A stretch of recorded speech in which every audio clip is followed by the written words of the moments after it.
Onder Arne van Beers stiet beste boer Jongejaarstaten. De bennenborkerij van hobbyboer Auke de Jong. Ik heb bargen, Lietse bargen, mini-bargen. Ik heb Lietse hinderkes. Ik heb Valabella hinderkes. Dit zijn Afrikaanse kei. Dit zijn Afrikaanse geiten. Dit zijn Nubische geiten, manenvlek geiten. Maar er zijn ook exotische beesten, liek als een leguaan en zelfs een reuzenskilpot. Om die te verwarmen wil Auke zinnepaniel noorschaffen. Hij leent €15.000 voor in totaal 29 zinnepanielen. Maar had het paneel meer krijgen en is het geld kwijt.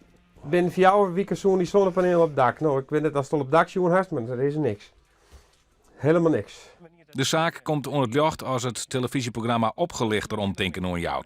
Het is een hobby. Ik hoef er niet van te bestaan. Alleen, ik ga er wel een onderdoor. Na zijn televisieoptreden stiet de telefoon net meer stil. Auke de Jong. Ja. Ja, dat klopt. Ja, helemaal.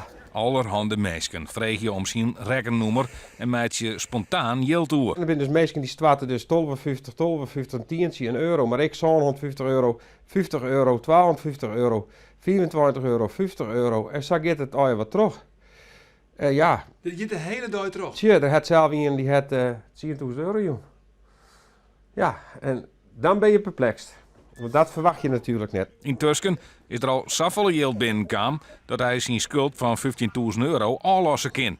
Auke de Jong had het vertrouwen in de mensen weer waarom. En waar weet, kom je dan toch nog zinnenpanelen te lezen.